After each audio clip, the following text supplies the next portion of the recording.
Chapter 1. The Unraveling. Bruce Jeffrey Pardo had always been a man who valued control.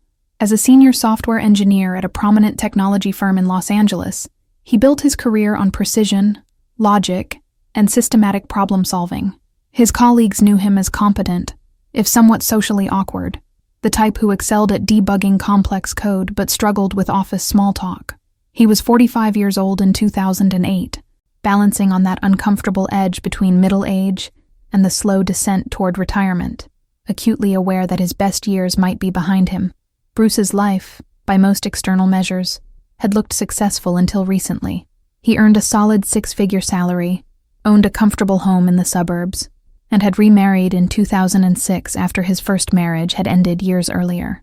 His second wife, Sylvia, was a vibrant woman in her early 40s who worked in human resources at a mid-sized manufacturing company.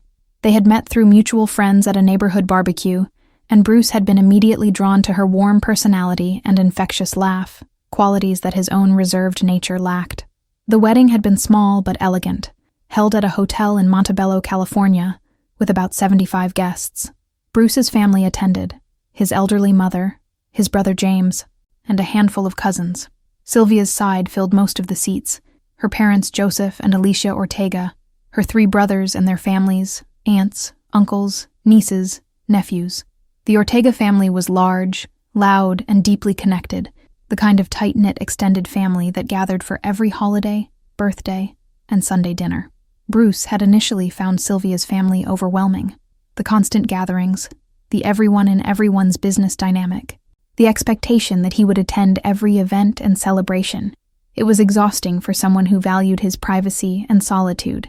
But Sylvia had made it clear from the beginning that her family was non-negotiable. If you married her, you married the Ortegas.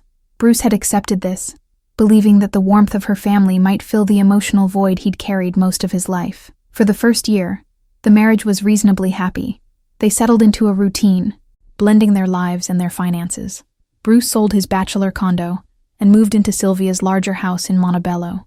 They talked about having children, though at their ages, it would need to happen soon, if it was going to happen at all. They took a vacation to Hawaii, attended her family's events, and built what looked from the outside like a normal married life, but cracks appeared quickly. Bruce and Sylvia were fundamentally incompatible in ways that hadn't been obvious during their courtship. She was spontaneous and social. He was methodical and introverted. She spent money freely, seeing it as something to enjoy in the present. He hoarded it anxiously, always preparing for future disasters.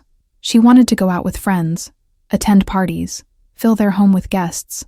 He wanted quiet evenings, predictable routines, and minimal social obligations. The arguments began small: disagreements about weekend plans, frustration about spending habits, tension over how much time they spent with her family, but they escalated steadily. Sylvia complained that Bruce was cold and emotionally unavailable. Bruce accused Sylvia of being frivolous and financially irresponsible. Both were probably right. By early 2008, less than 2 years into the marriage, they were sleeping in separate bedrooms. By spring, they were barely speaking. In June, Sylvia filed for divorce. Bruce was devastated, not because he still loved her, but because divorce represented failure, chaos, and loss of control. He had tried to build a stable life, and it was crumbling again. The divorce proceedings were brutal. California's community property laws meant that everything acquired during the marriage would be split equally. This included the house, technically Sylvia's property before the marriage. But since Bruce had contributed to mortgage payments and home improvements, he argued he deserved a share of the equity. Sylvia's attorney fought this aggressively, and the legal battle dragged on for months. Bruce's attorney fees mounted quickly: $5,000, $10,000, $20,000. The money hemorrhaged from his savings account, funding lawyers to fight over assets he would probably lose anyway. Meanwhile, Sylvia continued living in the house while Bruce moved into a small apartment, paying both rent and his share of the mortgage on the marital home he could no longer occupy. The financial stress coincided with trouble at work. Bruce's employer, like many technology companies in 2008, faced economic pressures from the deepening recession. The housing market had collapsed, credit markets had frozen, and major financial institutions were failing. The ripple effects touched every sector of the economy. In September of 2008, Bruce's company announced layoffs. He survived the first round, but his department was restructured, his responsibilities reduced, and rumors circulated that more cuts were coming. Bruce's mental state deteriorated rapidly. He had always been prone to depression and anxiety, though he'd never sought treatment or acknowledged these struggles aloud. Now, facing divorce, financial ruin, and possible unemployment simultaneously, the darkness that had always lurked at the edges of his consciousness moved to the center. He stopped sleeping well, surviving on 3 or 4 hours of restless sleep each night. He stopped eating regularly, losing 20 pounds in a few months. His hygiene declined. He showed up to work in wrinkled clothes, his hair unwashed, his face unshaven. Colleagues noticed the change, but didn't know what to do about it. A few asked if he was okay. He assured them he was fine, just dealing with some personal issues. His manager suggested he take advantage of the company's employee assistance program, which offered free counseling. Bruce nodded and said he'd look into it, but never followed through. The divorce was finalized in October of 2008. The settlement destroyed Bruce financially. The house went to Sylvia, though Bruce received a small payout for his contributions, far less than he'd spent. He was ordered to pay several $1,000s to cover Sylvia's attorney fees. His retirement accounts were split. His savings were depleted. He calculated that the marriage had cost him approximately $200,000 in direct costs and lost equity. But the financial loss wasn't the worst part. The worst part was the humiliation, the sense that Sylvia and her family had used him. He believed, perhaps accurately, perhaps not, that Sylvia had married him for financial security, realized he couldn't provide the lifestyle she wanted, and discarded him. He believed, definitely inaccurately, that her family had encouraged this, viewing him as a mark rather than a person. These beliefs, whether grounded in reality or not, fermented into hatred. Bruce's thoughts became increasingly dark and obsessive. He spent hours online researching revenge tactics, reading forums where divorced men shared their bitterness and rage. He fantasized about confronting Sylvia, making her understand what she'd done to him, forcing her to acknowledge his suffering. In November of 2008, approximately 1 month after the divorce was finalized, Bruce began planning something more concrete than fantasies. He started researching weapons and explosives. He studied news articles about mass shootings, analyzing what the perpetrators had done right and where they'd failed. He examined building plans and fire codes, learning about how structures burned and how fires spread. Bruce's engineering mind applied itself to the problem with the same systematic precision he'd used throughout his career. He identified his objective: maximum casualties among Sylvia's family, with minimal risk of his own capture. He determined the optimal location: the Ortega family home, where the entire extended family gathered for holidays. He selected the optimal timing: Christmas Eve, when attendance would be highest and emergency response would be slowest. He researched weapons, ultimately deciding on multiple firearms to ensure redundancy if one jammed or ran out of ammunition. He studied improvised incendiary devices, finding plans online for fuel-based accelerants that could be constructed from readily available materials. He calculated escape routes and purchased an airline ticket to Canada for Christmas morning, planning to flee the country before authorities could identify him. Throughout November and December, Bruce accumulated supplies. He purchased 4 semi-automatic handguns from different gun stores, spacing out the purchases to avoid raising suspicion. He bought ammunition in bulk online. He acquired materials for his incendiary device: racing fuel, industrial solvents, compressed gas canisters. He bought a Santa Claus costume at a party supply store, planning to use it as a disguise and a psychological weapon. Nothing would seem less threatening than Santa Claus arriving at a Christmas party. His co-workers noticed he seemed slightly better in December. He was showering regularly again, showing up to work on time, engaging in conversations. Some thought he was finally moving past his divorce. In reality, he was stabilizing because he had a plan. The chaos and helplessness that had overwhelmed him for months had been replaced by purpose. He was going to act. He was going to solve his problem with the same methodical approach he used to solve software bugs: identify the issue, develop a solution, implement the fix. On December 23rd, Bruce worked his regular shift at the office. He made small talk with colleagues about holiday plans. Someone asked if he was spending Christmas with family. He said he was going to visit his brother. This was partially true. He had told his brother James that he might stop by on Christmas Day, though he hadn't explained why or provided details about his actual plans. That evening, Bruce returned to his small apartment and began final preparations. He loaded magazines with ammunition, carefully inserting each round, counting to ensure he had enough. He assembled the components of his incendiary device, wrapping it in festive Christmas paper with a bow on top, a bomb disguised as a holiday gift. He tried on the Santa Claus costume, checking himself in the mirror, practicing his wave and his ho ho ho. The juxtaposition of his preparations and his appearance would have been darkly comical if it weren't so horrifying. Bruce didn't sleep that night. He sat in his apartment reviewing his plans, checking his supplies, thinking about what he was about to do. Did he feel guilt? Probably some. Did he consider stopping? Perhaps briefly. But the momentum of his planning, the months of rage and humiliation, the certainty that he had been wronged and deserved revenge, all of this propelled him forward toward an act that would end 9 lives and destroy countless others. Chapter 2. Christmas Eve. The Ortega family. Christmas Eve celebration was a tradition that stretched back decades. Every year since Joseph and Alicia Ortega had purchased their modest home in Covina, California in the 1970s, they had hosted the family on Christmas Eve. The gathering had grown over the years as children married and had children of their own, but the core ritual remained constant. Arrive around 6 in the evening, share a large meal, exchange gifts, attend midnight mass together, and return to the house for dessert and coffee before everyone dispersed to their own homes in the early hours of Christmas morning. The Ortega home, located on a quiet residential street in Covina, was a single-story ranch-style house, typical of post-war Southern California suburban construction. It had 3 bedrooms, 2 bathrooms, a modest living room, and a kitchen that opened into a small dining area. The house wasn't large enough to comfortably accommodate the 25 to 30 people who typically attended Christmas Eve celebrations, but somehow everyone fit. Children sitting on the floor, adults squeezing onto couches, extra folding chairs brought out from the garage. Alicia Ortega, 70 years old and the matriarch of the family, had been preparing for days. She'd made tamales, dozens of them, filled with pork, chicken, and cheese, following recipes her own mother had taught her decades ago in Mexico. She'd prepared pozole, a traditional hominy soup. She'd baked cookies shaped like stars and trees and candy canes, decorated with colorful icing.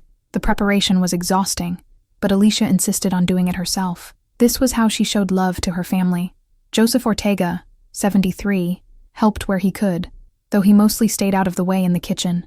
He set up the Christmas tree, a 7-foot artificial pine they'd owned for 20 years, and strung lights along the front of the house.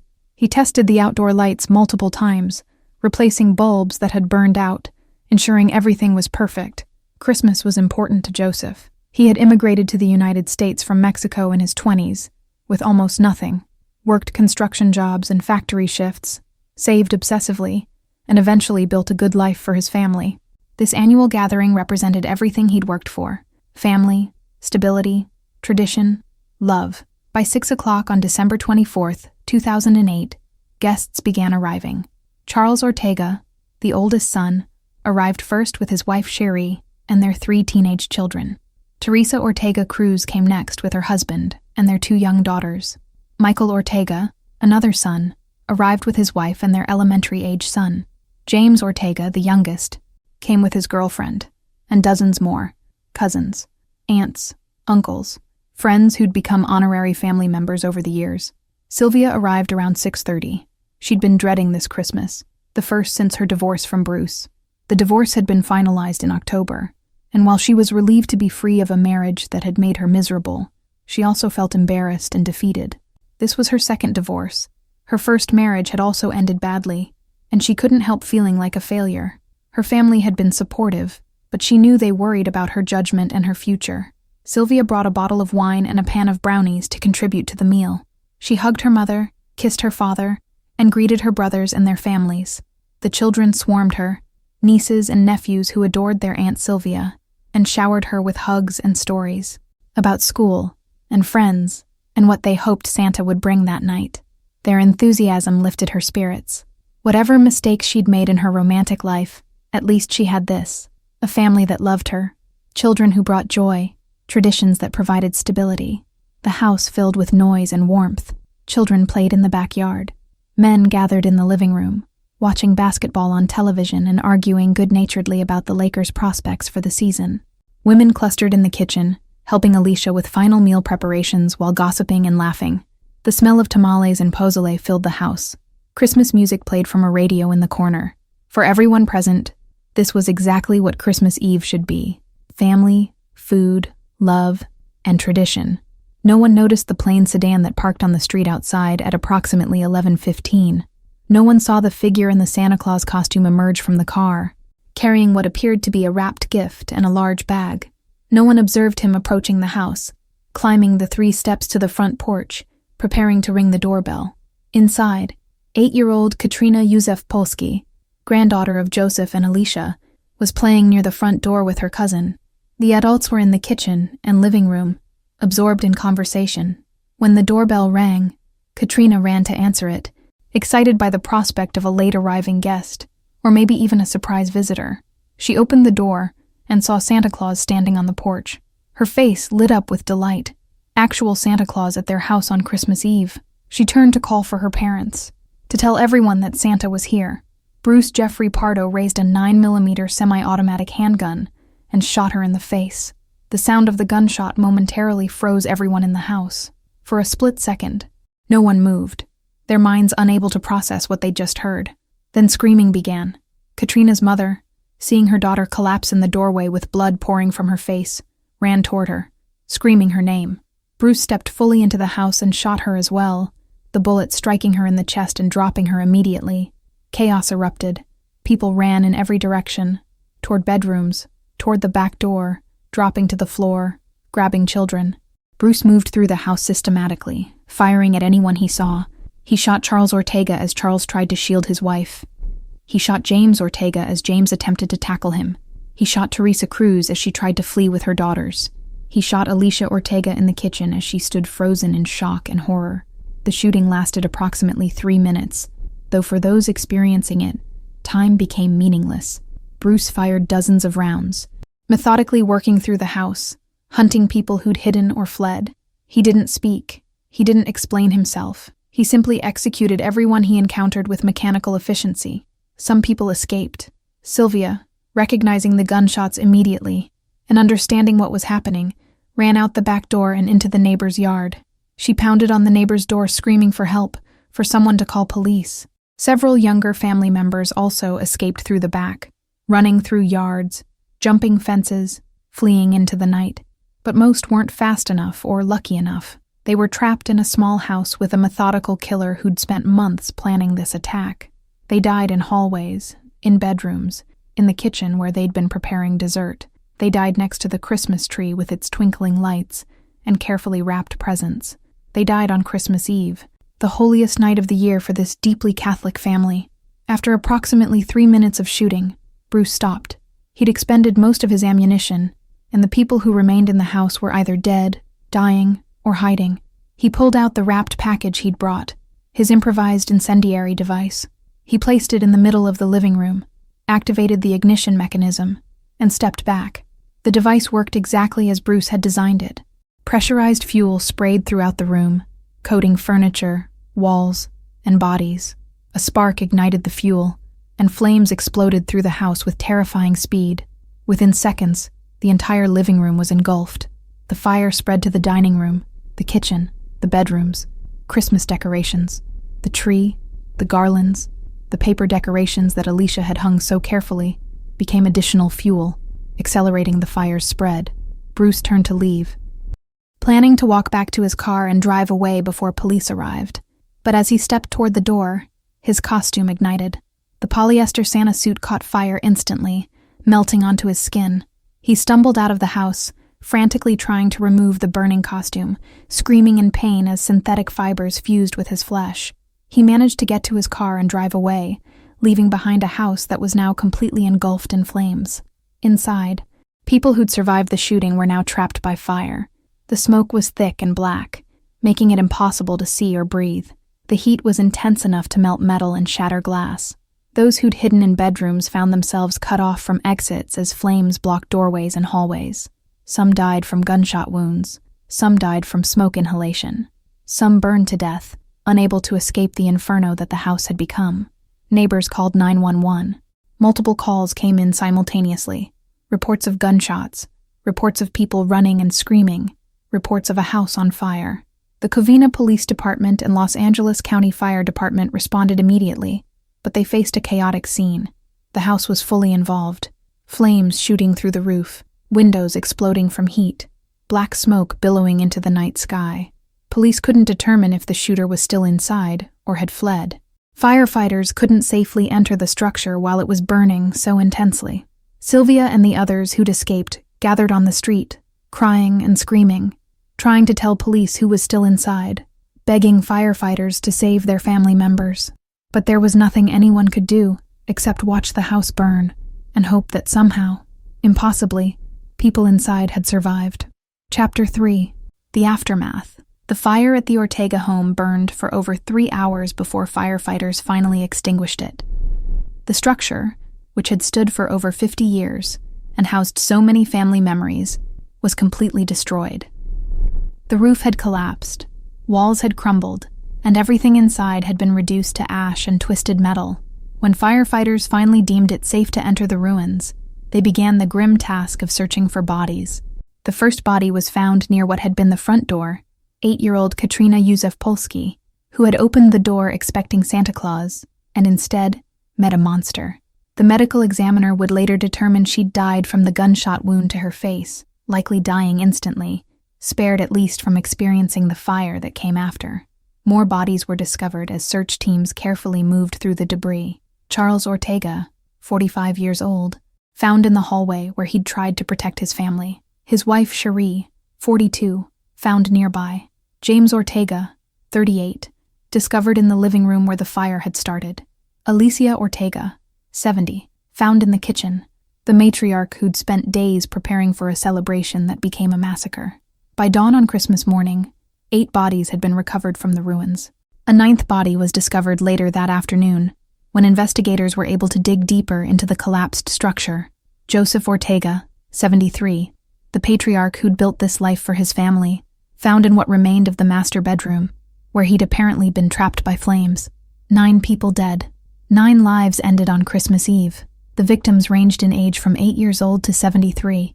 They included a child, parents, grandparents, siblings. An entire family destroyed in approximately 10 minutes of violence and fire. Detective Pat Buchanan of the Covina Police Department was the lead investigator assigned to the case. He'd been a detective for 15 years and had worked numerous homicides, but nothing had prepared him for this. This wasn't a gang shooting or a domestic violence incident, or even a robbery gone wrong. This was a planned massacre, a coordinated attack on a family gathering during Christmas. The level of premeditation and the brutality of the execution were unlike anything he'd encountered. The investigation began immediately, even as firefighters were still searching the ruins for bodies. Witnesses, the family members who'd escaped, provided descriptions of the shooter. A man in a Santa Claus costume, approximately 6 feet tall, white, appeared to be middle-aged. Several witnesses, including Sylvia, identified him immediately. Bruce Pardo, Sylvia's ex-husband, recently divorced, known to have expressed anger and resentment toward the family. Police immediately attempted to locate Bruce. His apartment was empty. His car, a sedan registered in his name, was missing. His workplace confirmed he'd worked his regular shift the previous day and had left at his normal time. His brother James, contacted by police, said he hadn't heard from Bruce in several days, though Bruce had mentioned possibly visiting on Christmas Day. At approximately 3:30 in the morning on December 25th, police received a call from James Pardo. Bruce had arrived at his home in the Sylmar neighborhood of Los Angeles, approximately 30 miles from Covina. James hadn't been watching the news and didn't know about the shooting and fire. Bruce had seemed agitated and was wearing strange clothing, what looked like the burned remnants of a costume. James had let him in, and Bruce had gone directly to a bedroom, saying he needed to rest. James had gone to bed himself, but something didn't feel right. He turned on the television and saw breaking news coverage of the Covina massacre. When he saw the description of the shooter, man in Santa costume, ex-husband of one of the victims, name of Bruce Pardo, he immediately called police. Officers rushed to the address in Sylmar, surrounding the house and calling for Bruce to surrender. There was no response. After waiting approximately 20 minutes and attempting to establish communication, a SWAT team made entry. They found Bruce Jeffrey Pardo dead in a bedroom, a single gunshot wound to his head, a handgun beside him. He'd shot himself, ending his own life just hours after ending 9 others. On the floor near Bruce's body, investigators found evidence of his planning. Airline tickets to Canada scheduled for later that morning, thousands of dollars in cash, fake identification documents, and a rental car reservation in Toronto. He'd planned to flee the country, to escape to Canada, and disappear before authorities could identify him. But his costume had caught fire, leaving him with severe burns over much of his upper body and face. The pain had likely been unbearable, and the burns would have made him immediately identifiable. His escape plan had failed, so he'd chosen suicide instead of capture. As Christmas Day progressed, details of Bruce's planning emerged. Investigators obtained warrants for his apartment and found extensive evidence: online research about weapons and explosives, printed plans for improvised incendiary devices, receipts for gun purchases, notes outlining the timing and logistics of the attack. They found his computer history showing months of research into mass shootings and terrorism tactics. They found journals where he documented his rage toward Sylvia and her family, describing them in dehumanizing terms, fantasizing about revenge. The scope of his planning was chilling. This hadn't been an impulsive act or a sudden snap. This was methodical, calculated, executed with engineering precision. Bruce had spent at least 2 months preparing, accumulating supplies, developing contingencies, planning his attack and his escape. He'd functioned normally at work during this entire period, maintaining his job performance while simultaneously planning mass murder. Investigators also discovered that Bruce had accumulated significant debt and had stopped paying his bills in November. He'd maxed out credit cards purchasing equipment for his attack, knowing he'd never have to repay the debt. He'd stopped paying rent on his apartment. He'd withdrawn his remaining retirement funds despite the tax penalties. He was liquidating his life, preparing for either escape or death, indifferent to which outcome occurred. The community of Covina was devastated. It was a quiet, middle-class suburb of Los Angeles, a place where crime was relatively rare and families felt safe. The idea that someone could commit such an atrocity in their neighborhood, on Christmas Eve, targeting a family gathering, it shattered the community's sense of security. Vigils were held throughout Christmas Day and the days following. Churches opened their doors for prayer services. Counselors were made available at schools to help children process what had happened. The national media descended on Covina within hours of the attack. The story had every element that generates coverage: Christmas Eve timing, a killer dressed as Santa Claus, multiple victims including a child, a meticulously planned attack, and the complete destruction of a home by fire. News trucks lined the streets. Reporters conducted interviews with neighbors, witnesses, city officials. The story dominated news cycles for days. The Ortega family members who'd survived struggled to process what had happened. Sylvia, who'd escaped the house moments before the full horror unfolded, was consumed by guilt and grief. She blamed herself for bringing Bruce into their family, for not recognizing how dangerous he was, for somehow causing the deaths of her parents, her brothers, her young niece. Rationally, she knew she wasn't responsible for Bruce's actions. He alone had chosen murder. But guilt doesn't respond to rationality. The children who'd survived were traumatized. They'd witnessed family members being shot. They'd seen their grandparents' home burn. They'd lost parents, siblings, grandparents. Some had run through the house stepping over bodies, fleeing for their lives. Others had hidden in closets or under beds, hearing gunshots and screams, smelling smoke, praying they wouldn't be found. The psychological scars would last far longer than any physical injuries. The funerals were held over several days in early January of 2009. Because 9 people had died, it was impossible to have a single service. Instead, multiple ceremonies were held at different churches, each one packed with mourners. The victims were buried in Catholic cemeteries throughout the Los Angeles area, their graves marked with headstones that noted their dates of birth and death. The tragedy that took them memorialized in local memory, but impossible to capture fully in carved stone. Chapter 4. The Questions. In the days and weeks following the Covina massacre, investigators, journalists, and the public struggled to answer a fundamental question. Why?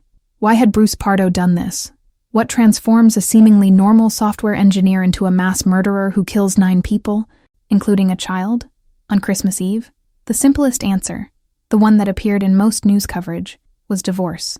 Bruce's marriage to Sylvia had ended badly. He'd lost money in the settlement, he'd blamed her and her family, and he'd sought revenge. This explanation was accurate as far as it went, but it was also incomplete. Millions of people experience bitter divorces every year. They lose money, they feel humiliated, they harbor resentment, but they don't commit mass murder.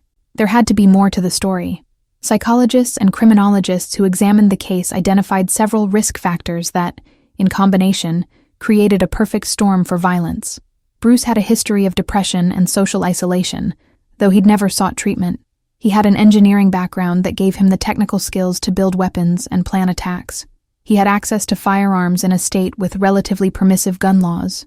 He had experienced multiple major stressors simultaneously: divorce, financial loss, and job insecurity.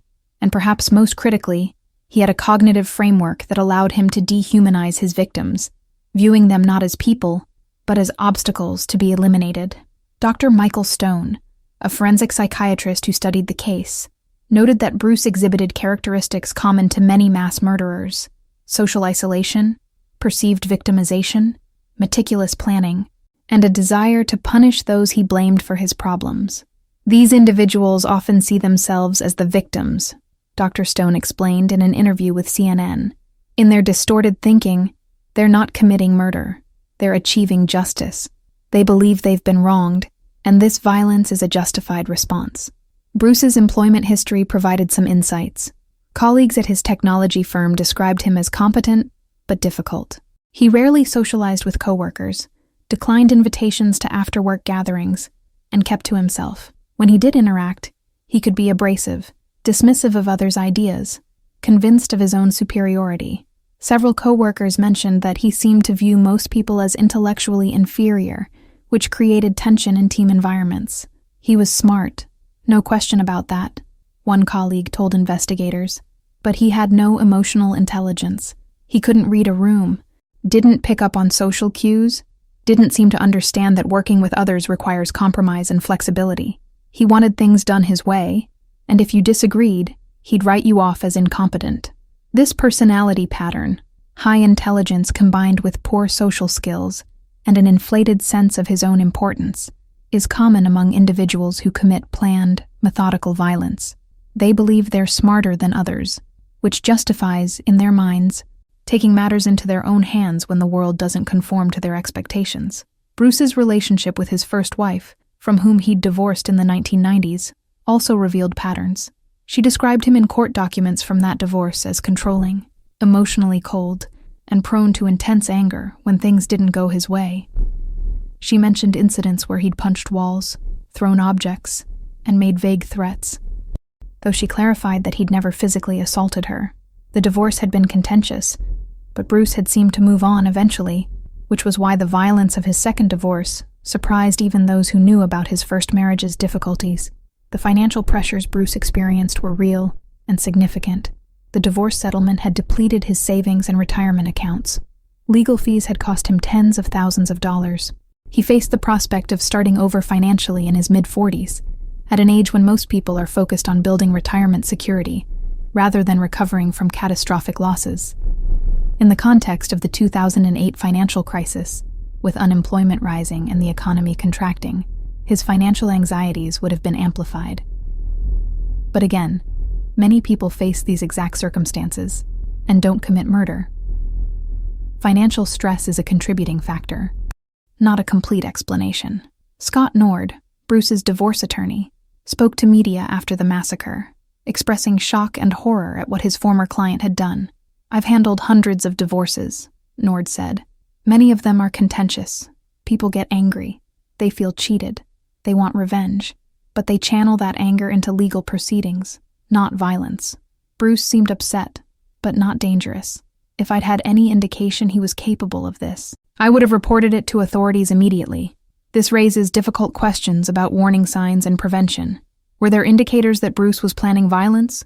In retrospect, yes. The weapons purchases, the online research, the journal entries describing revenge fantasies. But these indicators weren't visible to anyone who might have intervened. Bruce had no criminal record, so his gun purchases were legal and raised no red flags. His online research occurred in the privacy of his apartment. His journals were private. He told no one about his plans. Some argue that this points to gaps in the system. Should there be mechanisms to flag people who purchase multiple firearms in a short time period? Should internet service providers monitor searches for bomb-making instructions? Should there be better mental health screening for people going through divorces? Each of these proposals raises civil liberties concerns, but each might have prevented the Covina massacre. Others argue that the problem isn't systemic gaps, but rather the fundamental unpredictability of human behavior.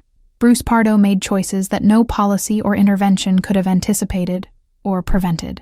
He chose hatred over healing, violence over acceptance, murder over moving forward.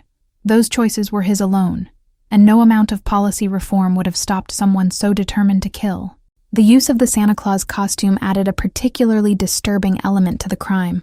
Bruce chose this disguise deliberately, knowing it would lower the guard of anyone who answered the door. Santa Claus represents childhood innocence, generosity, and joy, the complete opposite of what Bruce intended to deliver. The perversion of this symbol was, perhaps, part of the point. He wasn't just killing people, he was destroying innocence, profaning something sacred, ensuring that Christmas would forever be associated with horror for the survivors and the community. Dr. Catherine Ramsland, a forensic psychologist who studied the case, noted that Bruce's costume choice revealed his desire for maximum psychological impact. He wanted to weaponize their trust, she explained.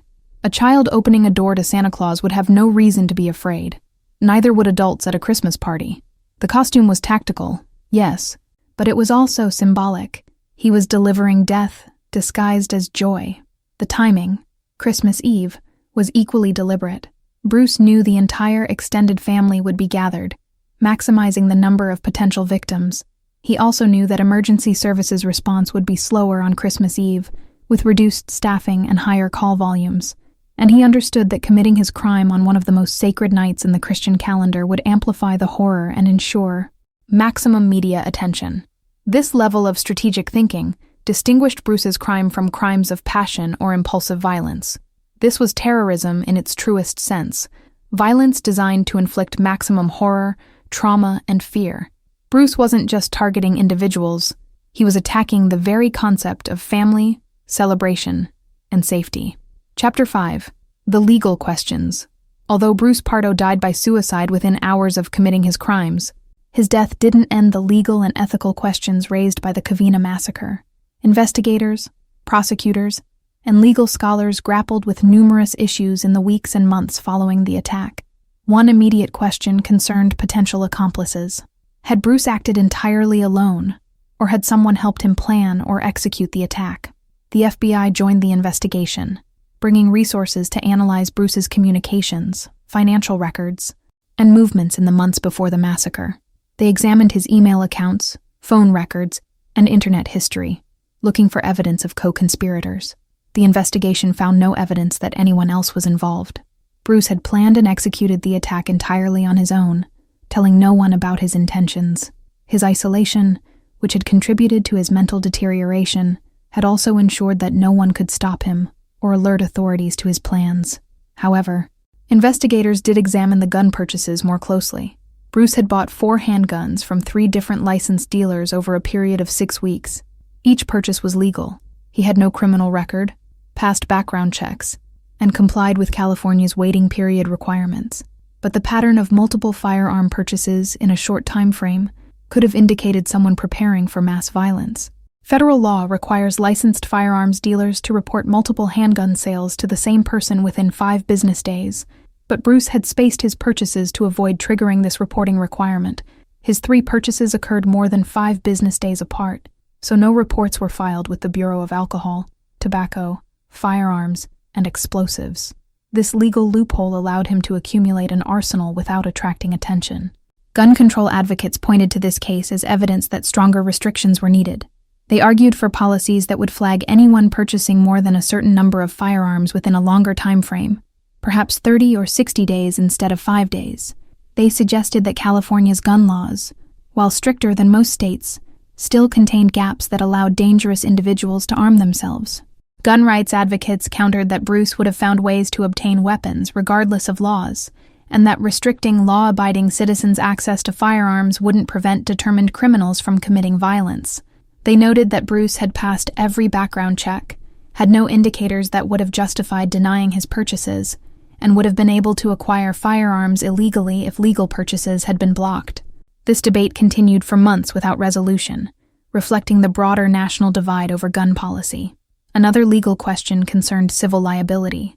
Could anyone, the gun dealers who sold Bruce his weapons, the landlord who rented him the apartment where he planned his attack, the employer who didn't intervene despite signs of his deteriorating mental state, be held legally responsible for the deaths? Surviving family members consulted attorneys about potential civil lawsuits. The gun dealers were protected by federal law that shields firearms manufacturers and sellers from most liability claims. The landlord had no knowledge of Bruce's plans and couldn't have reasonably been expected to prevent the attack. The employer similarly had no specific knowledge that Bruce posed a danger, and his behavior at work, while indicating stress, hadn't risen to a level that would justify termination or intervention. Ultimately, no civil lawsuits were filed. There was simply no one to sue. Bruce had minimal assets. His death meant his debts exceeded his estate's value. He had no life insurance policy that would have paid out after a suicide.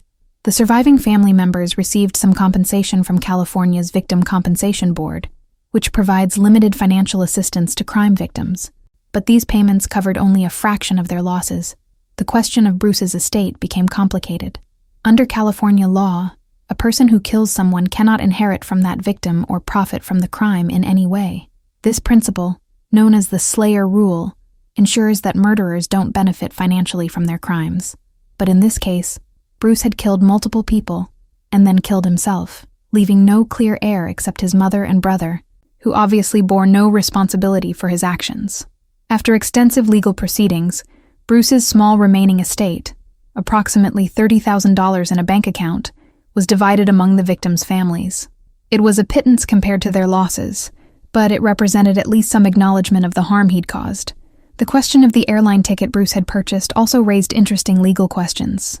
He'd bought a one-way ticket to Canada for Christmas morning, planning to flee the country after the attack. This indicated premeditation and planning, which would have been relevant if he'd survived to face trial. It also raised questions about whether Canadian authorities should be notified about potential threats from Americans seeking to flee after committing crimes. Insurance companies faced difficult decisions about payouts to the victims' families. Several victims had life insurance policies that contained exclusions for deaths resulting from criminal acts or terrorism. Insurance companies had to determine whether Bruce's attack qualified under these exclusions. After considerable legal wrangling, most insurance companies agreed to pay out policies, reasoning that the exclusions were intended to prevent policyholders from benefiting from their own criminal acts, not to punish victims of crimes. The destruction of the Ortega home created additional insurance complications. The homeowner's insurance policy covered fire damage, but there were questions about whether the policy covered arson, especially arson committed during a mass murder. Again, after legal negotiations, the insurance company agreed to pay, and the property was eventually sold to developers who demolished what remained of the structure and built new homes. Chapter 6. The Community Impact. The Covina massacre didn't just affect the victims' immediate families, it impacted the entire community of Covina and the broader Los Angeles area. In the weeks and months following the attack, residents grappled with fear, grief, and a shattered sense of security. Covina is a city of approximately 50,000 people, located about 20 miles east of downtown Los Angeles. It's a predominantly middle-class community, diverse in ethnicity and culture, known for good schools and relatively low crime rates. Families choose to live in Covina because it feels safe, because neighbors know each other, because children can play outside without constant parental supervision. The massacre challenged all of these assumptions. If a man could walk into a family home on Christmas Eve and murder 9 people, then nowhere was truly safe. If someone's ex-husband could transform into a mass murderer, then anyone could potentially be dangerous. The crime forced residents to confront uncomfortable truths about violence, mental illness, and the limits of community protection. Schools in Covina faced particular challenges when classes resumed in January of 2009. Several of the victims had been children or teenagers, and many students knew them personally or had family connections to the Ortega family. Counselors were brought in to help students process their grief and fear. Teachers received training on how to discuss the tragedy age-appropriately. Parents struggled with how much to tell their children about what had happened. Linda Ramirez, a school counselor at one of Covina's elementary schools, described the challenges in an interview with the Los Angeles Times. Children were terrified. Some didn't want to go to Christmas parties at relatives' homes. Some became anxious whenever doorbell rang. Some had nightmares about Santa Claus. We had to help them understand that this was an extraordinary, rare event, not something that happens regularly, but it's hard to restore a sense of safety once it's been shattered. Churches throughout Covina held special services and support groups for people affected by the tragedy. Pastors preached sermons about forgiveness, healing, and making sense of evil. Some attendees found comfort in faith. Others struggled with theological questions about how a loving God could allow such horror to occur on Christmas Eve. Father Miguel Rodriguez of St. Louis de Marillac Catholic Church, which several of the victims had attended, gave a homily 2 days after the massacre that attempted to address these questions. We ask why. Why did this happen? Why didn't God stop it? I don't have complete answers, but I know that God doesn't cause evil. People do. Bruce Pardo chose evil. He chose hatred over love, violence over peace, death over life. God gave us free will, and sometimes people use that free will to commit terrible acts. Our response cannot be more hatred. Our response must be love, support for the survivors, and a commitment to building a community where such evil is less likely to take root. The Latino community in Covina was particularly affected, as the Ortega family was well known and deeply embedded in local Latino cultural institutions. The family had been active in church, in cultural celebrations, and in community organizations. Their loss was felt broadly, and the community came together to support the survivors with donations, meals, childcare, and emotional support. Maria Gonzalez, a friend of Alicia Ortega's, organized a meal train that provided food to surviving family members for months. It's what Alicia would have done, Maria explained. She was always the first person to show up with food when someone was sick or struggling. We wanted to honor her by taking care of her family the way she took care of everyone else. The Covina Police Department faced scrutiny about whether the massacre could have been prevented. Some community members asked why Bruce's gun purchases hadn't triggered any alerts, why his deteriorating mental state hadn't been reported to authorities, why there weren't better mechanisms for identifying people at risk of committing violence. Chief Kim Rainey held a community meeting in early January to address these questions. He explained that Bruce had no criminal record and no documented mental health diagnoses that would have appeared in background checks. His gun purchases were legal and spaced to avoid triggering reporting requirements. No one, not his employer, not his family, not his ex-wife, had reported specific threats or behaviors that would have justified police intervention. I understand the frustration, Chief Rainey said. People want to know why we didn't stop this. The truth is we had no legal basis to investigate Bruce Pardo before he committed his crimes. He was careful not to make explicit threats. He didn't tell anyone about his plans. He functioned normally in public. This is the challenge we face with these types of attacks. They're often committed by people who appear normal until the moment they strike. The chief's explanation satisfied some residents, but frustrated others who felt the system had failed.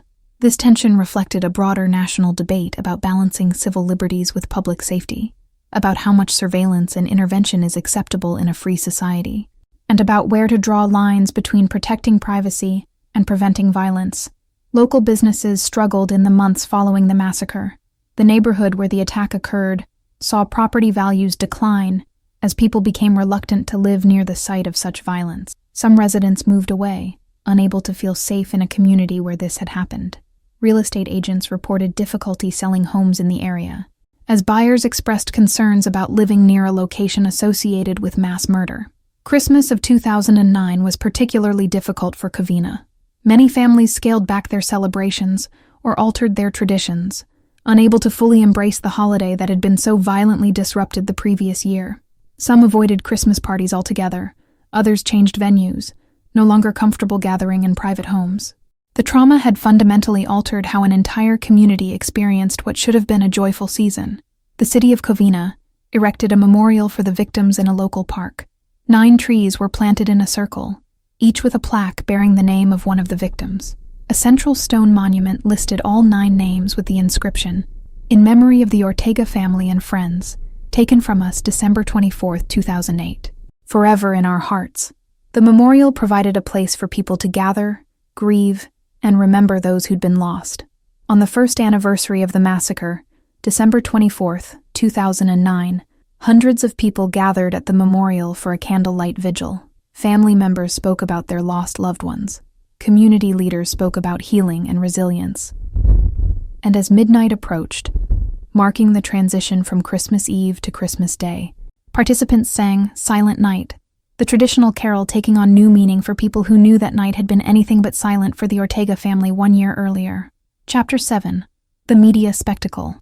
The Covina massacre generated intense media coverage that began within hours of the attack and continued, with varying intensity, for months. The story combined elements that tend to attract media attention: extreme violence, an unusual weapon in disguise, Christmas timing, multiple victims including a child, and a perpetrator who fit certain stereotypes about mass shooters. CNN, Fox News, MSNBC, and other national networks provided extensive coverage in the days immediately following the attack. Nancy Grace devoted multiple episodes of her HLN show to the case, interviewing criminologists, psychologists, and anyone with even tangential connections to Bruce or the victims. Anderson Cooper broadcast a special report from Covina, standing outside the destroyed Ortega home, describing the scene and interviewing neighbors. The Santa Claus costume became a focal point of coverage. Images of Santa suits appeared in news graphics alongside crime scene photos and victim photographs. Headlines emphasized this element: Killer Santa massacres family, Santa shooter kills 9 on Christmas Eve, the Santa Claus murderer. The costume transformed the story from a tragic mass shooting into something more sensational, more memorable, and more disturbing. Some media critics argued this focus on the costume was exploitative and distracted from more important elements of the story: the warning signs that might have been missed, the gun policy questions raised by the case, the mental health issues that had gone untreated. Defenders argued that the costume was genuinely newsworthy because it was part of Bruce's tactical plan, and because the psychological impact of weaponizing a symbol of childhood.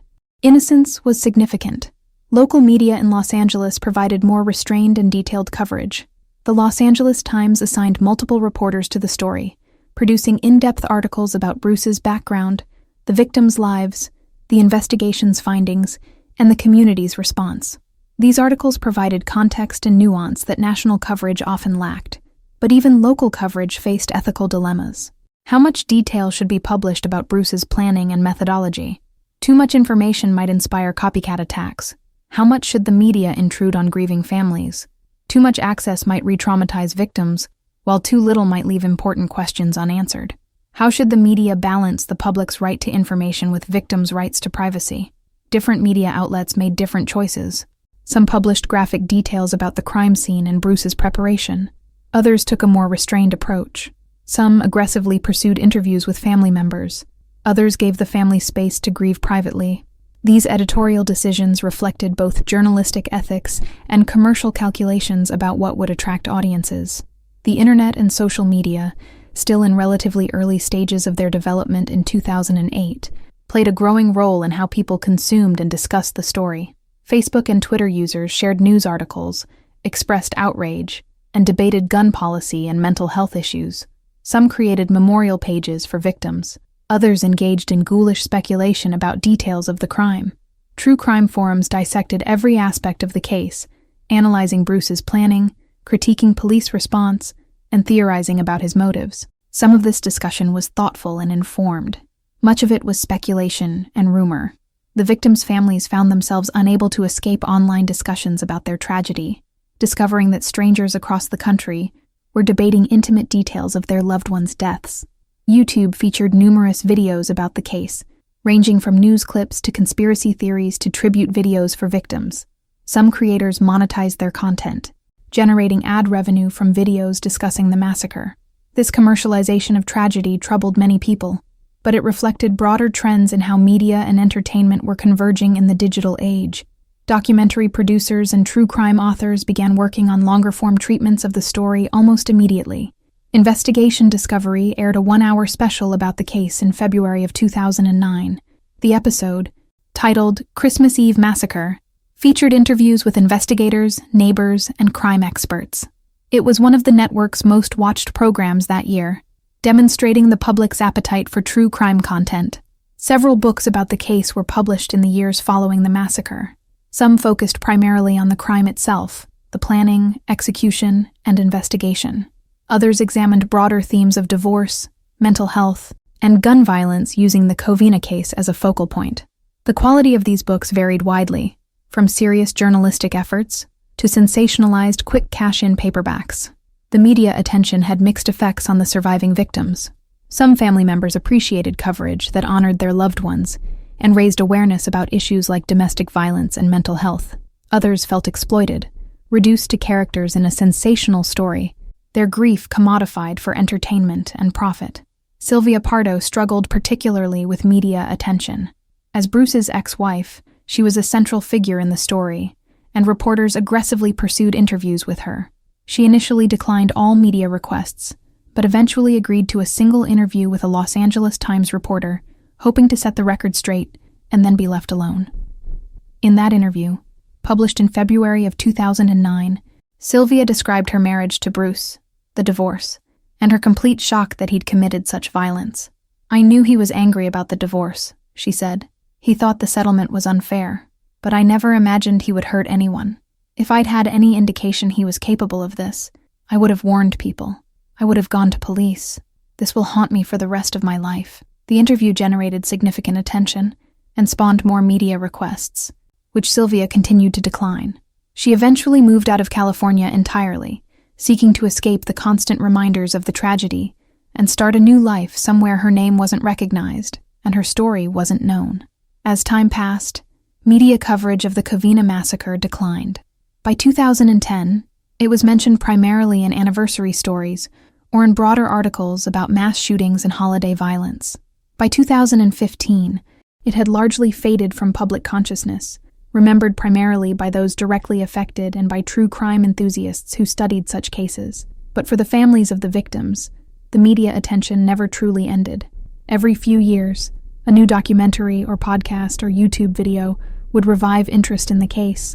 Family members would receive contact from researchers or journalists requesting interviews. The wounds would be reopened, the trauma relived, the loss made fresh again. Teresa Ortega's daughter, who'd been 10 years old when her grandmother, grandfather, uncles, and cousin were murdered, described this phenomenon in an interview years later.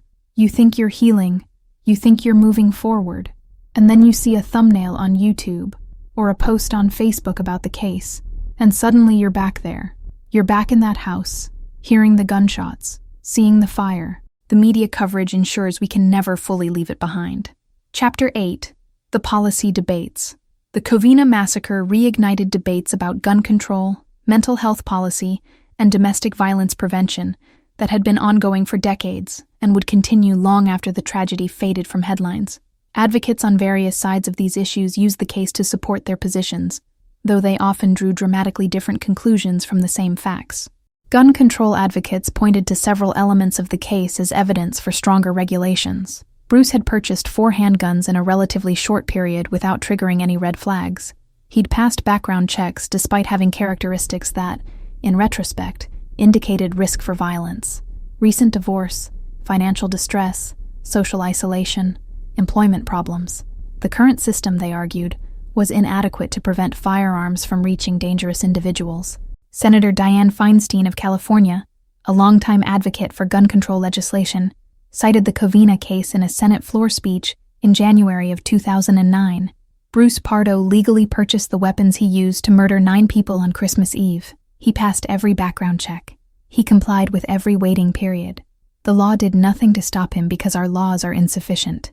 We need comprehensive reform, universal background checks, assault weapons bans, limits on ammunition purchases, and red flag laws that allow temporary removal of firearms from individuals showing warning signs of violence. Gun rights organizations, including the National Rifle Association, responded that Bruce's attack reflected a failure of mental health systems rather than gun policy. They noted that he had no criminal record and no documented mental health diagnosis that would have appeared in background checks. They argued that focusing on weapons rather than the individual's psychology missed the point. "Criminals and madmen will always find ways to commit violence," wrote an NRA spokesperson in a statement responding to the massacre. Bruce Pardo could have used different weapons, could have built better bombs, could have found other methods. The problem wasn't his access to guns, it was his mental state and his decision to commit evil acts. We should focus on identifying and treating dangerous individuals, not on restricting the rights of law-abiding citizens. This debate played out in legislatures across the country. California, which already had some of the strictest gun laws in the nation, considered additional restrictions in the wake of the Covina massacre. Proposed legislation included requirements for licensing and registration of ammunition purchases, limits on the number of firearms one person could buy within a specified time frame, and enhanced penalties for straw purchases. Some of these proposals were enacted into law, others failed to pass, or were challenged in court as violations of Second Amendment rights. The legislative battles reflected deep divisions in American society about the role of government in regulating firearms and balancing individual rights against collective safety. Mental health advocates used the case to highlight the inadequacy of mental health services in the United States. Bruce had exhibited clear signs of depression, anxiety, and social dysfunction, yet he'd never received treatment. The reasons were multiple: stigma about mental health treatment, especially among men, lack of insurance coverage or financial resources for therapy, absence of mechanisms to identify people in distress and connect them with services, and Bruce's own resistance to acknowledging his psychological problems. Dr. Paul Applebaum, a psychiatrist at Columbia University who studied the case, wrote an article for the American Journal of Psychiatry examining the mental health policy implications. We have a fragmented, underfunded mental health system that fails to reach many people who need help. Bruce Pardo was not someone who would have voluntarily sought treatment. He lacked insight into his condition and wouldn't have recognized the need for help. We need proactive systems that identify individuals at risk and provide intervention before crisis occurs. But we must balance this against civil liberties concerns about involuntary treatment and surveillance. California passed legislation in 2014 creating a gun violence restraining order system, often called a red flag law. This allows family members or law enforcement to petition courts to temporarily remove firearms from individuals showing warning signs of danger to themselves or others. Supporters argued this might have prevented the Covina massacre if Sylvia or other family members had been aware of Bruce's plans and able to initiate such proceedings. Critics worried about due process violations and the potential for abuse of such orders. Domestic violence prevention organizations highlighted how the Covina massacre fit patterns seen in many domestic violence murders. Bruce had exhibited controlling behaviors during his marriage, expressed rage about the divorce, and blamed Sylvia for his problems. These are classic warning signs of domestic violence risk, yet no intervention had occurred. The National Coalition Against Domestic Violence published a report using the Covina case as an example of separation violence, attacks that occur when an abusive partner's control is challenged by separation or divorce. The report noted that leaving an abusive relationship is often the most dangerous time for victims, as the abuser's sense of control is threatened and violence escalates. We often tell victims of domestic violence to leave, to get divorced, to protect themselves, the report stated. But we don't always acknowledge that leaving can be lethal. Bruce Pardo's attack wasn't random violence. It was an extreme form of intimate partner violence, extended to include his ex-wife's entire family. We need better risk assessment tools, better protective measures for people leaving dangerous relationships, and better intervention strategies before violence occurs. California law required Bruce to complete a background check for his gun purchases, and those checks should have flagged any restraining orders or domestic violence convictions. But Bruce had no such record. Sylvia had never sought a restraining order, and Bruce had never been convicted of domestic violence. The law couldn't flag risk factors that weren't documented in official records. Some advocates proposed enhanced screening during divorce proceedings, mandatory assessments for domestic violence risk, requirements for mediators and judges to flag concerning behaviors, and automatic notifications to family members about potential danger. These proposals faced opposition from those worried about false allegations being used as weapons in custody and divorce disputes. The policy debates sparked by the Covina massacre ultimately resulted in modest reforms in California and a few other states, but no sweeping national changes. The fundamental tensions between individual rights and collective safety, between privacy and intervention, between freedom and security, remained unresolved because they're fundamentally unresolvable. Every society must find its own balance, and that balance constantly shifts based on politics, culture, and recent events. Chapter 9. The Long Aftermath. As years passed, the Covina massacre gradually faded from public consciousness, but its effects continued rippling through the lives of survivors, the community, and the broader conversations about violence in America. By 2015, 7 years after the attack, Most of the immediate survivors had attempted to rebuild their lives, though none had fully recovered. Sylvia had moved to Arizona, changed her last name back to her maiden name, and tried to create distance from the tragedy that had defined her life. She struggled with PTSD, experiencing nightmares and anxiety attacks that required ongoing therapy and medication. In a rare interview years later, Sylvia reflected on survivors' guilt. "I escaped. I ran out the back door and lived, while my parents, my brothers, my niece died. Rationally, I know there's nothing I could have done differently, but emotionally I struggle with why I survived and they didn't. And I struggle with the fact that I brought Bruce into their lives. If I'd never married him, they'd all still be alive." The children who survived faced particular challenges. Those who'd witnessed the violence carried trauma that manifested in various ways: difficulty forming attachments, hypervigilance, anxiety disorders, difficulty trusting others. Some received excellent mental health support and developed coping mechanisms. Others struggled with substance abuse, relationship problems, and difficulty maintaining employment as they entered adulthood. One survivor, who asked not to be identified, described the lasting impact. "I was 12 when it happened. I'm in my 20s now, and I still can't celebrate Christmas normally. I still have panic attacks when doorbells ring unexpectedly. I still have nightmares about that night. People say time heals all wounds, but some wounds don't heal. You just learn to live with them." The site of the former Ortega home was redeveloped. The burned structure was demolished. The property was subdivided, and 2 new houses were built. The families who bought these homes years later might not have known the history of the land beneath their foundations. The physical evidence of the tragedy was erased, though the emotional scars remained for those who'd been there. The memorial in the local park became a site of pilgrimage for people interested in true crime, creating an uncomfortable dynamic. Family members would visit to remember their loved ones and find strangers taking selfies near the memorial or recording videos for YouTube channels about notorious murders. This commercialization and spectacle making of their grief was deeply painful.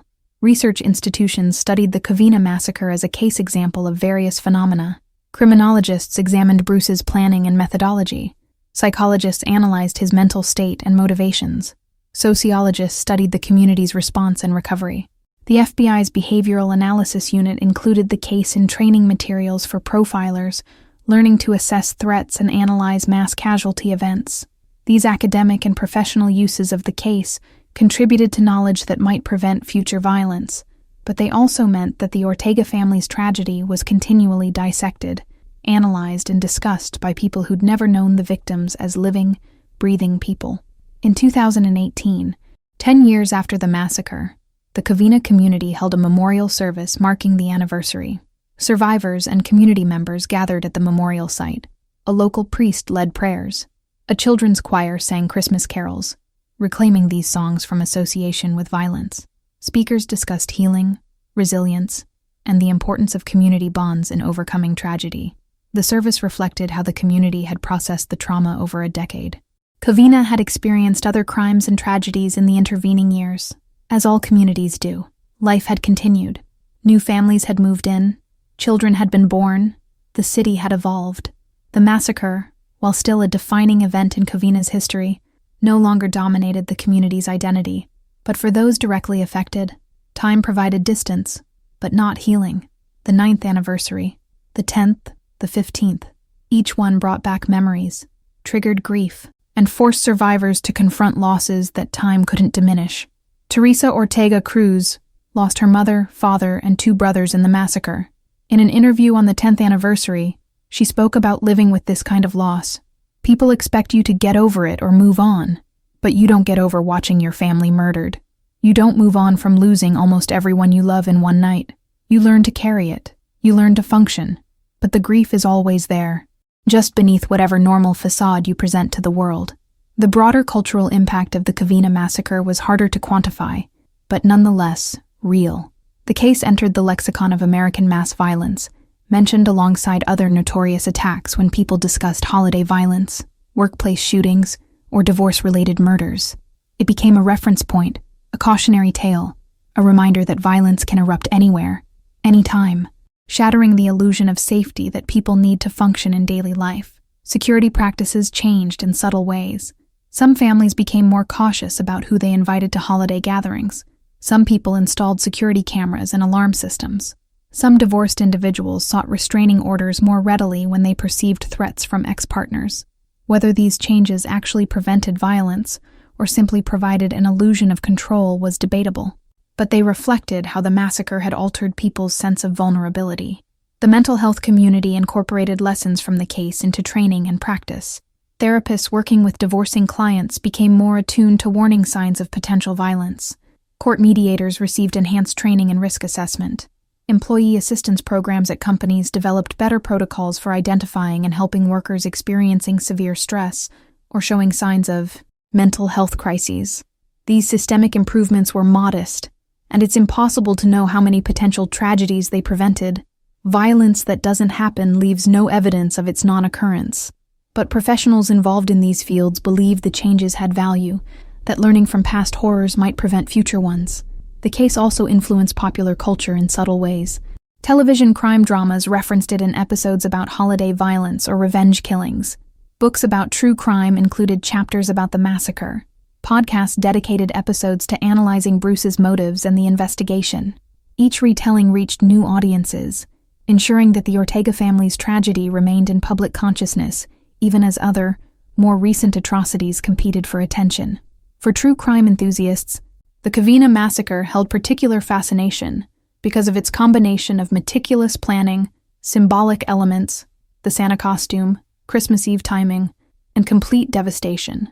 Online forums continued debating aspects of the case years after it happened. Could anyone have stopped Bruce? Were there missed warning signs? What could have been done differently? These discussions occurred in a strange space between respectful inquiry and ghoulish entertainment. Some participants genuinely wanted to understand violence to prevent it. Others seemed more interested in the spectacle, the gruesome details, the psychological dissection of a killer's mind. The line between education and exploitation was often blurry. In 2021, 13 years after the massacre, a true crime podcast called Dark Holidays devoted a 3-episode series to the Covina case. The producers interviewed former investigators, mental health experts, and neighbors, though no family members agreed to participate. The podcast was well-researched and respectfully produced, but its existence represented the ongoing commodification of the family's tragedy. One of Teresa Ortega Cruz's daughters, now an adult, listened to the podcast and felt conflicted emotions. Part of me appreciated that they told my grandmother and grandfather's story, that they honored who my family members were as people, not just as victims, she explained. But part of me was angry that strangers were making money discussing the worst thing that ever happened to my family, that they were entertaining people with our trauma. This tension, between remembering victims and exploiting tragedy, between educating the public and commercializing violence, remained unresolved and perhaps unresolvable in a media landscape where true crime content was enormously popular and profitable. The Pardo family, Bruce's mother and brother, lived with their own complicated grief. They'd lost a family member to suicide while simultaneously learning he'd committed mass murder. They grieved for Bruce while being horrified by his actions. They felt sympathy for his victims while struggling with the loss of their son and brother. James Pardo, Bruce's brother, spoke rarely about the case, but in a 2019 interview with a mental health publication focused on family members of perpetrators, he described his experience. "I lost my brother twice, once to whatever darkness consumed him, and once to his own hand. I mourn the person he was before anger and bitterness destroyed him, but I can never excuse or forgive what he did. Those 9 people didn't deserve to die. Their families didn't deserve this horror. And I live with the knowledge that someone I loved, someone I grew up with, was capable of such evil." The question of how to remember Bruce himself generated debate. Some argued he should be forgotten entirely, his name unspoken, all attention focused on his victims. Others contended that understanding perpetrators of violence is necessary for prevention, that examining what transforms someone into a killer might help identify and intervene with future potential perpetrators. Mental health researchers generally supported the latter view. Dr. Gillian Peterson, a psychologist who studied mass violence, explained, "We can honor victims while also studying perpetrators. Understanding Bruce Pardo's pathway to violence, the combination of mental health issues, life stressors, access to weapons, and cognitive distortions that allowed him to dehumanize his victims, helps us develop better intervention strategies." We don't study perpetrators to excuse them, but to prevent the next perpetrator. This perspective emphasized that Bruce wasn't born a monster. He was created through a combination of psychological vulnerabilities, environmental stressors, and personal choices. Some of these factors were beyond his control. Others weren't. Understanding the interplay between determinism and agency and violence was crucial for developing effective prevention strategies. By 2024, 16 years after the massacre, the case had largely settled into its place in the canon of American mass violence, remembered by those directly affected, studied by professionals, occasionally referenced in broader discussions, but no longer generating significant public attention.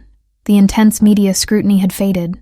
The policy debates it sparked had been superseded by debates about more recent tragedies. The world had moved on, as the world always does. But for survivors, 16 years provided distance without providing closure.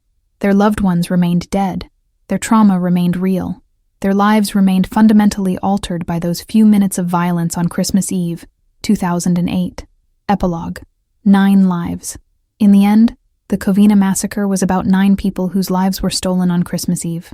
Behind the statistics, the policy debates, the psychological analyses, and the media coverage were 9 individuals with histories, personalities, dreams, and people who loved them.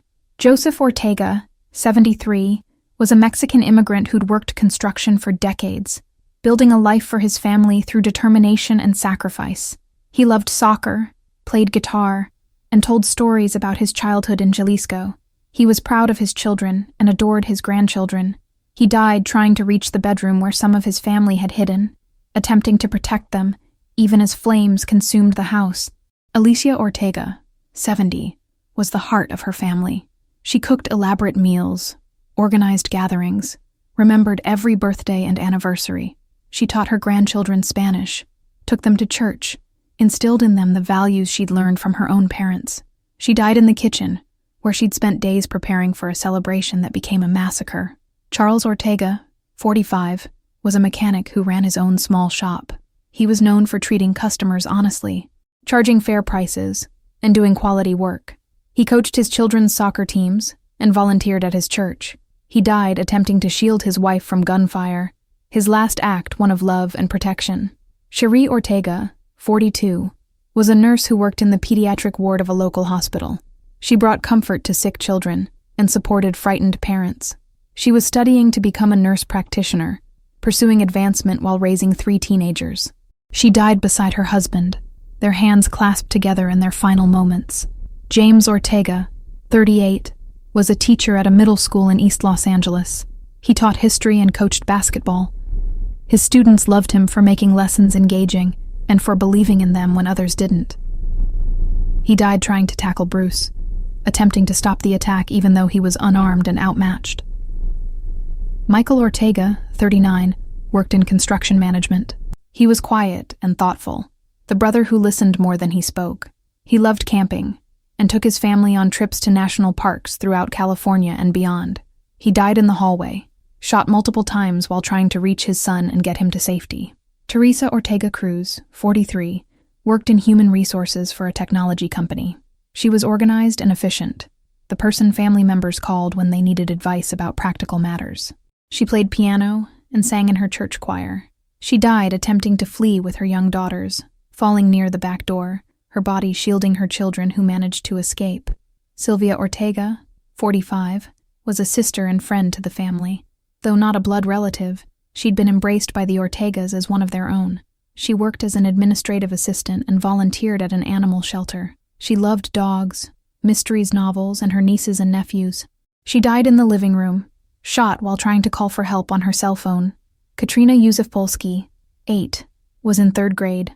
She loved art class, gymnastics, and her pet hamster named Snowball. She wanted to be a veterinarian when she grew up. She collected stuffed animals and had recently learned to ride a bicycle without training wheels. She died answering the door on Christmas Eve, expecting joy and finding death. These 9 people, 3 generations of a family and their friends, represented hundreds of years of collective life experience. They'd experienced births and deaths, successes and failures, joys and sorrows. They'd loved and been loved. They'd contributed to their community, raised children, worked jobs, pursued dreams. They'd lived full, complex human lives that couldn't be reduced to their status as victims. The tragedy of the Covina massacre wasn't just that 9 people died. People die every day from violence, illness, accidents, and old age. The tragedy was how they died, suddenly, violently, senselessly, at a moment when they should have been safe and celebrating. The tragedy was that their deaths could have been prevented if any number of factors had been different. If Bruce had sought mental health treatment, if someone had intervened, if weapons had been less accessible, if the divorce had been handled differently. But history doesn't deal in counterfactuals. What happened, happened. 9 people died on Christmas Eve, 2008. Their killer died hours later by his own hand, escaping justice, but not escaping the consequences of his actions. The survivors continued living, carrying trauma and grief that would never fully heal. The community mourned, recovered, and eventually moved forward, though it would never forget. The Covina massacre joined the long, terrible list of American mass violence, a list that grows steadily, tragedy by tragedy, year by year. Each incident has its own specific details, its own victims, its own survivors, its own set of failures and missed opportunities. But they share common threads. The devastating impact of untreated mental illness, the accessibility of weapons designed to kill efficiently, the isolation and rage that can transform ordinary people into killers, and the ripple effects that extend far beyond the immediate victims. 16 years later, the questions raised by the Covina massacre remained largely unanswered. How do we identify people at risk of committing mass violence? How do we balance civil liberties with public safety? How do we build mental health systems that reach those who need help? How do we prevent weapons from reaching dangerous individuals? How do we help survivors heal from trauma? How do we build communities resilient enough to recover from tragedy? These questions don't have simple answers, which is why they persist, despite decades of debate and countless tragedies. But asking them, struggling with them, and working toward imperfect solutions is necessary work. Because behind every statistic, every policy debate, every academic analysis, are real people whose lives matter. People like Joseph, Alicia, Charles, Sherry, James, Michael, Teresa, Sylvia, and Katrina. Their names deserve to be remembered.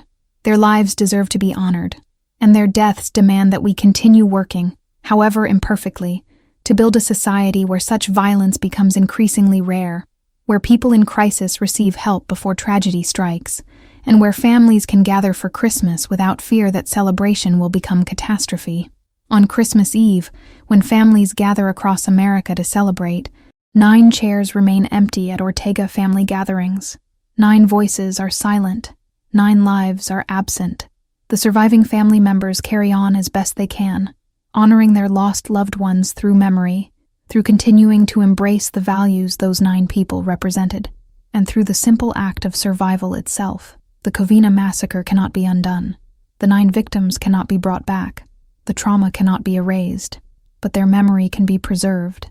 Their stories can be told, and lessons can be learned from the tragedy that took them.